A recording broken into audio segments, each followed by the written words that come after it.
With me today today myself, Mr. Phil Wadsworth. I am the Primary Vice Principal and I'll be leading this webinar.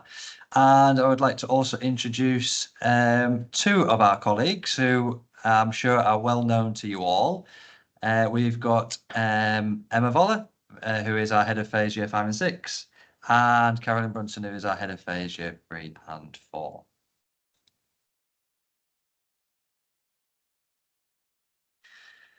So, first and foremost, what are the GL progress tests?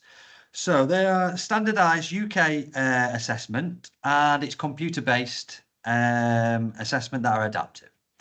They run the assessments in our core subjects of English, Maths and Science. And they probably take around about 60 minutes to complete, but we don't keep that 60-minute deadline as you must finish by this time. We will allow extra time for students to finish if they go beyond the 60 minutes. That's absolutely fine. So what are the key features of the progress test? So they assess understanding, knowledge and application in the core subjects of English, Maths and Science. They really help support us as a school track individual and cohort progress, which I think is really important. And just to let you know that all the GL progress test assessments have been benchmarked against 100,000 students in the UK, and the data is actually validated for over 500,000 students globally as well. Okay, so they have that validity, they have that reliability as well. Okay. So why do we use them? Why do we sit the GL progress test at the end of each academic year?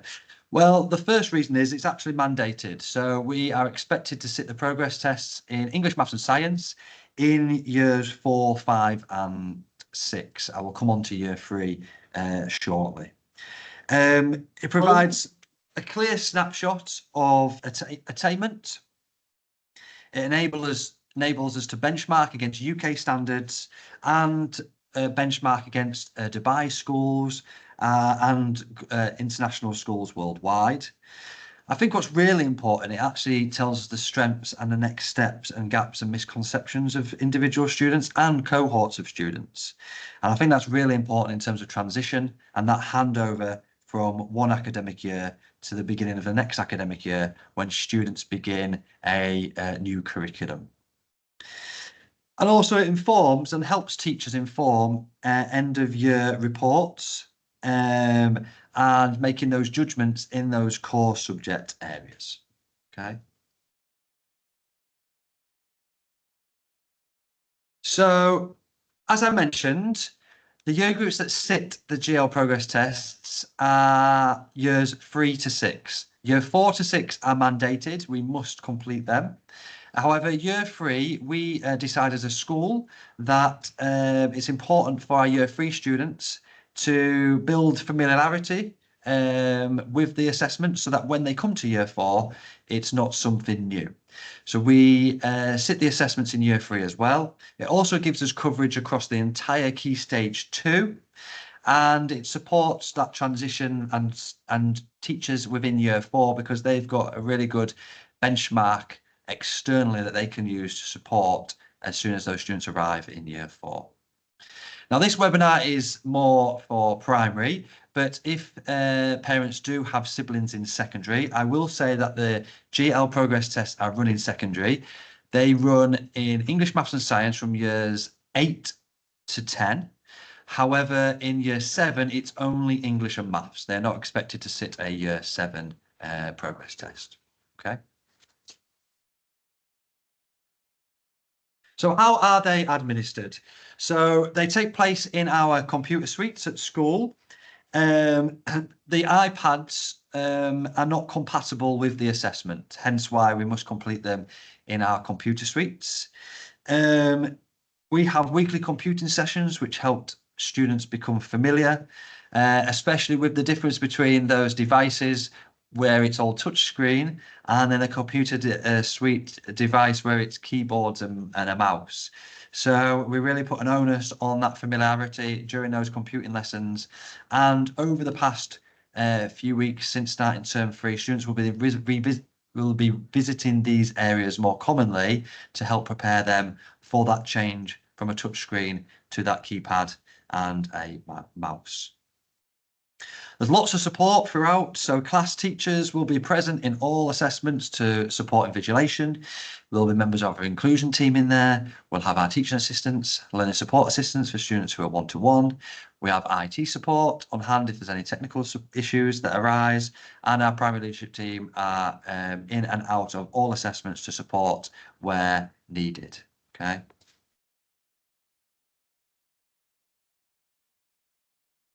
So one of the burning questions that we receive is, when are they going to be taking place?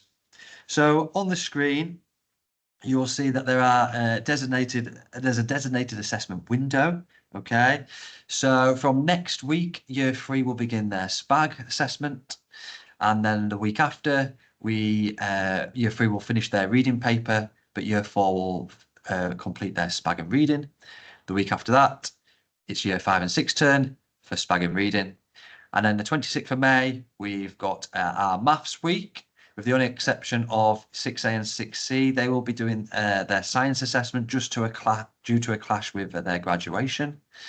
And then Monday the 2nd that week, we will complete science for years 3, 4, 5 and 6. Okay. There's ample time throughout. I have put on there that there's a catch-up week. What myself, Miss Brunson and Mrs. Voller tend to do is we tend to catch students up throughout the week, so we're not waiting right until the end. So that catch-up week is only as a last resort. If the students are absent on, say, the 6th of May for their year 3 SPAG, but are then in school on the 7th of May, we can then move those students in with another class, and that's absolutely fine. Okay. What I will say at this point is that's an overview of the assessment window. On Friday this week, I will share a breakdown in the newsletter, which tells you the exact days of your class assessments. So it will tell you when 3A are taking place, 4B are taking place, 6C are taking place, etc. Okay. Miss Brunson and Miss Fowler, can you still see the slides, your side? Yes, I can see the presentation. Yeah.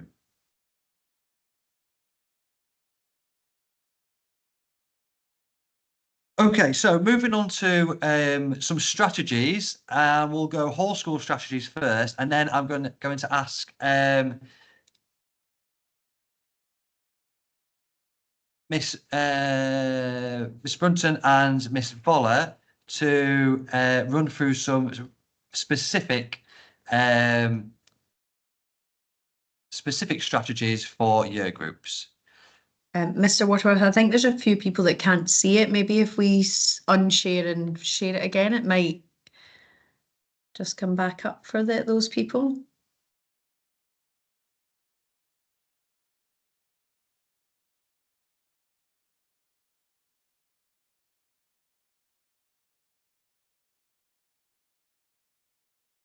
Okay, 1 second.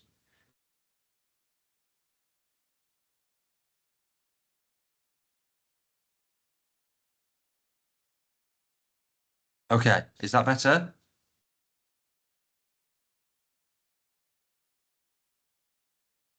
I can see it. I'm just messaging to check that the others. I can see I'm getting a thumbs up from one of the parents in the chat. Yes, thank you so much. Apologise for that. Thank you. So I'm not sure whether you missed the previous slide. So what I'll do is I'll just go back just to give you an overview of the assessment window. I won't talk through all of that again, but what I will reiterate is that on Friday, we'll share a clear breakdown of each class assessment and the days that they will be taking place. So you will know when the assessments will be taking place for 6A, 5D, 4C, and which subject as well. Okay. So just in terms of some whole school strategies that support in the preparation of the assessments. So one of the things is that to make and just reassure parents is that one of the most important aspects of the progress tests is that the content is directly related to what our students are already learning every day in class, because it's aligned with the UK national curriculum. Okay, and the questions that are presented to the students are very closely mapped to this. So I think that's really important to share. So our teaching, planning and assessment are fully aligned to this framework. The questions assess that core knowledge, which we have a really big focus on at our school, and application rather than memorization. And all free assessment content, it covers what has been taught throughout that academic year. So in terms of curriculum coverage, what we teach on a day-to-day basis, that will be covered so that the students are exposed to that in the assessments. The only slight caveat to that is the Year 6 science assessment, which does cover content outside of Year 6 year group. But as we've been running these assessments for myself 8 years, and some of our teaching staff as well, the same, we plug and give opportunities for students in Year 6 to revisit content outside of year group so that they're well prepared as well.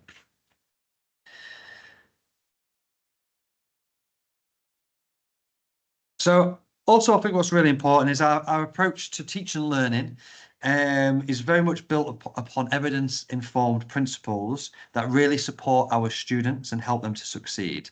I'm just going to share 4 areas with you that have really helped and are going to help students in terms of preparation for their assessments. So the first one is focus and expectations. So all of our lessons are clearly designed with learning goals and consistent routines, high expectations for students, regardless of where their starting points are. And we ensure that students know what that success looks like. We also place an emphasis on retrieval practice, which is regular low-stakes quizzes, which helps students remember key information, really helps to strengthen that long-term memory, and it's really crucial for progress test recall, and is something that is embedded throughout our lessons each and every day. We're constantly checking for understanding, and we're using strategies such as hinge questions and cold calling to really check understanding real time, helps us to identify student strengths and misconceptions so that gaps are filled, and to ensure that students are on track. And last but not least, feedback to move learning forward. Really important that we're providing feedback daily. We have an emphasis on verbal live feedback, so that it's specific, timely and actionable. And we give that feedback whether it's a strength or for students' next steps in their learning as well, so they can act on that in their purple pens of progress. Alongside our teaching principles and our progress tests, we also use other forms of GL education assessments, okay? And that helps us to better understand students and support their progress. So one of those is the CAT4 assessment, which we do at the start of the year, which measures reasoning skills in verbal, non-verbal, quantitative and spatial. It helps gives us an insight into how students learn, and helps us as educators personalize learning and set realistic targets based on their starting points. The next one, which students are completing now and over the next few weeks, is our new group reading test, which is all about reading. Such an important skill. It helps standardize our measure of reading ability, allows us to track progress, where we can intervene, and supports vocabulary development, which is super, super important, not only for English, but all other subjects, maths and science included. And then last but not least, to triangulate all of that information, we sit the PASS assessment in term 1. That's pupil attitudes to themselves and school. So that's like a social, emotional wellbeing survey, helps us identify students who may need support pastorally or in terms of motivation. It also ties in with the progress that the students are making. And what we're currently putting in place is access arrangements and support from the wider team for students who would require that based on findings from those PASS assessments as well. So all of the tools that I've just talked about there and the progress test, they work together to give a really holistic picture of the child's development, academically, cognitively and emotionally. Okay. I'm going to pass you over to Mrs. Voller, who's going to speak to you about subject-specific strategies in English and maths. Hi, good morning. So across English, maths and science, we have embedded a number of strategies within our curriculum and within the daily teaching that are designed to support every child's success in progressing and moving forward. This is not only sort of in their day-to-day learning, but also in the progress tests that we do at the end of the year. So if we start with English, we've got a strong focus on grammar and language skills, which we teach both discreetly and within writing lessons as well. We do use some programs like Grammar Hammer and Nelson Grammar in some of the year groups, and we do standalone grammar sessions as well as weaving the grammar teaching into the wider writing tasks to help support the students with that. On top of this, we also look at regular exposure to GL style grammar and comprehension questions so that the structure and language of the tests are more familiar to the students and it's not a shock to them when they come across that vocabulary that might be slightly different. So we make sure that they've got that exposure. It's important for us to build on the fluency and comprehension through online reading assessments. We do a termly NGRT assessment, and this helps us track sort of the progress, and it identifies areas for each individual student of how we can support them within their reading to move forward. And it really helps to develop not only the reading skills, but also the writing skills as well. And we also use Century. So Century helps us deliver diagnostic assessments. A diagnostic assessment will give the teacher information again about gaps in the student's learning. They can then use this to do targeted revision sessions. They can set nuggets on Century for the students to complete to just reinforce and help them with the learning that will all link back to the GL progress test for English. And then moving on to maths, we follow the White Rose maths, which is a really good programme because it promotes sort of a deep conceptual understanding and not just the procedural knowledge. And what that means is that your child will learn how to apply their maths to a wide range of problems, including maybe some that they're less familiar with. So if they come across a question that, they haven't seen a question like this before, because they are used to being challenged and exposed to that deep conceptual understanding, they're then able to, give it a go, try it and really put those skills to the test. We do have a strong emphasis on multi-step word problems, which are a big focus in the GL maths assessment. A lot of the questions that may come up will be not just one step, it could be more than one step that they have to complete within that maths assessment. So it's important for us as teachers to make sure that we prepare them as much as possible for that. On top of this, part of the GL maths assessment looks at a kind of mental math side, the arithmetic side of it as well. So it's about recalling those core number skills, developing that rapid recall. So we do also look at timed mental maths activities, some mental math sessions to also boost their confidence and develop that speed as well. The timetable rock stars is used within school, and I know that lots of parents maybe use it at home as well, but it really helps those students with developing that automaticity and really becoming quicker with their multiplication facts, which they can then apply into the GL assessment as well. We regularly do things like online quizzes within the year groups. We use different programs. One of the things that I know in year 5 and 6 is Socrative, which really helps expose the children to developing those reasoning, but also using the computer to complete an assessment as well. And just like English, in maths, we also use Century to reinforce the current learning and also to introduce key concepts and develop anything that we feel is required, whether it be gaps in the learning for certain areas, then we can use that Century to find out what those gaps are and to support the students in consolidating their learning. I'm going to pass you now to Miss Brunton, who will talk a little bit about science and home learning.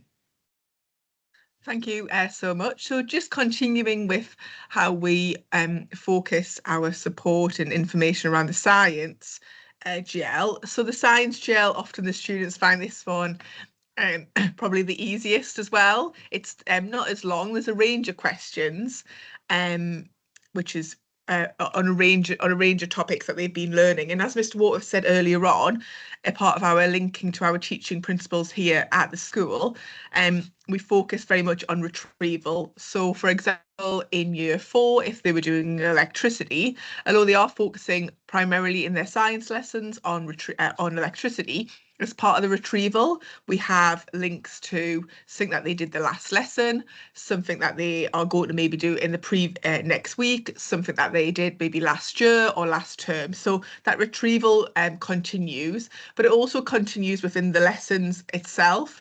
So if they are doing electricity and say the week before they were looking at maybe electrical conductors or insulators, in that next lesson and throughout those next lessons, it's constantly applied in maybe different situations, obviously linking to our hands-on approach to science. So there's a lot of information, there's a lot of times where the children are practicing those science skills. And like in the science drill is a little bit different, obviously, because with science here at the academy, sometimes we do have sessions or lessons where the students are kind of gaining factual scientific knowledge, and other lessons where they're applying those skills based on different aspects of the practical science, investigations, writing conclusions and predictions. So the GL science is planned where there is a mixture. So of course they don't have the hands-on experience, but they could still be interpreting graphs, forming conclusions, reading tables, looking to see what maybe a question might be, linked to an investigation. What's this investigation testing, fair testing, etc. So it still does tap into that kind of scientific inquiry-based knowledge, but it's not, obviously it doesn't give us the full picture. So we do take into that account when the teachers are using that knowledge to inform the end of year judgments as well. Like I said, predominantly it's factual recall of information, and the students, just like Miss Fuller has said, use Century, Socrative, and even in the lessons, like Mr. Watworth said about the hinge questions, they are used to seeing like a multiple choice where there's kind of all of them are plausible answers. So you've got to really think about which one answers that question. But the students are very comfortable with that as well. Like I said, we spend a lot of time, and we already have started practicing those skills. So I'll go on to now to talk about how we can what we do at the academy to support our students in getting prepared. If Mr. Watworth wants to change, there we go. So I think the most important thing is, which I think I mentioned last year when we held this webinar, is this obviously is an important time. We use it as part of our assessment of our students and their fantastic progress they've made, but it's something we don't want the students to worry about. The teachers here at the school a lot of us have been here a number of years, and we're very well versed in how to support our students and making them feel comfortable in that environment, in that computer room when they're having their GL assessments, whether it's English, maths or science. So please don't worry. We reassure the children all the time. We go through the kind of expectations and we answer questions before we go in and really settle our students. So I suppose one of the things you can definitely do at home is when Mr. Watworth said on Friday, when he shares kind of the day your child will have the assessment, is to make sure to arrive to school on time.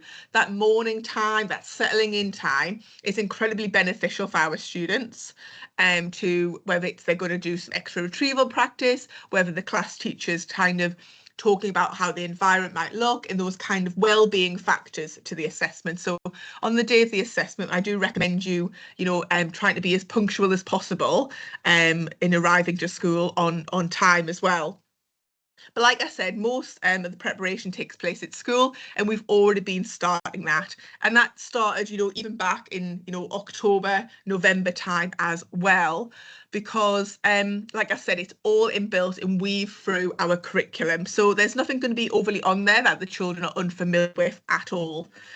But if you are wanting to support at home, which I know lots of our parent community are incredibly supportive of our school, Century is an absolute fantastic tool, as we've mentioned it maybe about 20, 30 times now. And that's because it covers our curriculum that we have here as part of the British curriculum, and it gives those multiple choice answers as well. And it does make our students think. So Century is a fantastic one. It links to everything that we've covered.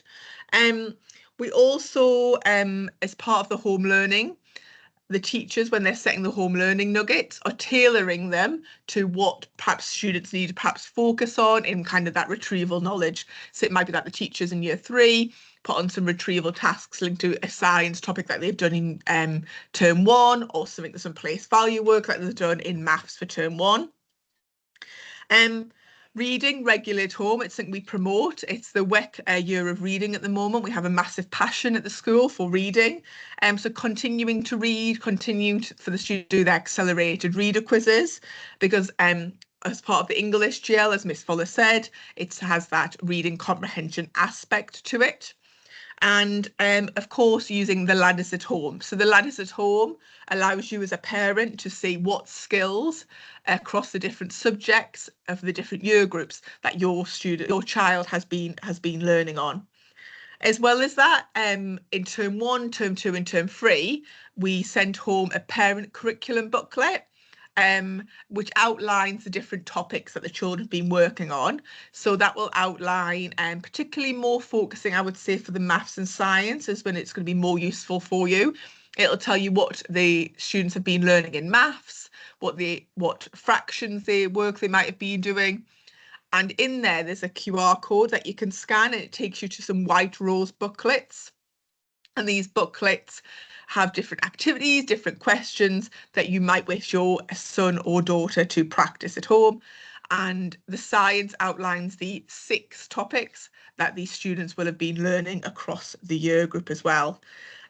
But like I said, I think the most important thing is, the preparation gets done here at school.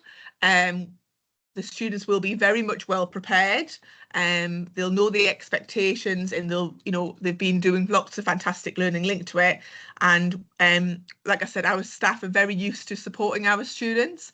And if a child comes in and say that they haven't slept well that night and they're not feeling well, we take that into consideration. And it might be that we say for the student not to do it that day if they're feeling particularly unwell. Maybe they've just come back after having a stomach bug. We make sure we factor it in so the student is in the best position that they can be, both academically and well-being, to take part in our GL assessments. So that's how you can help at home. I'll pass you back over to Mr. Waterwith, who will kind of round up our presentation today.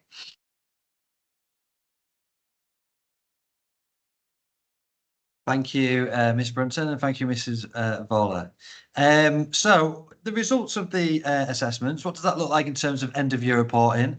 I tend to get a lot of questions about this aspect. So I thought this is a bit of a different angle from what we shared last year, but I think it's really important for parents to be aware. So it's a snapshot of the attainment of the students. So it's that point in time, at that point in the year, where that assessment has taken place. It's not a full picture of the entire academic year and what students have been covering each and every day in the classroom. Okay, and it's obviously I mentioned earlier it's based on the English National Curriculum. I think that's really important to know that it's just a snapshot of their attainment as well. We take all forms of other assessments that take place day in, day out, and we use that knowledge as well to help inform our judgments on reports. Okay. There is no pass or no fail, okay? And the results don't determine whether students can move up to the next year group or not, all right? I think that's important to make clear. As I mentioned just before, it supports teacher judgment. So when we combine the progress test results with our ongoing classroom assessments, it helps inform that teacher judgment that we give for attainment and progress in the reports for English, Maths and Science at the end of the academic year. And I think I've just mentioned that as well. So there will be a result that is shared. Previously, the result has been shared separately to the end of the report. However, this year it will be embedded within the report. Okay. And that will be visible at the end of term 3. Okay. So that brings us to the end of the parent webinar this morning. Thank you for those who attended.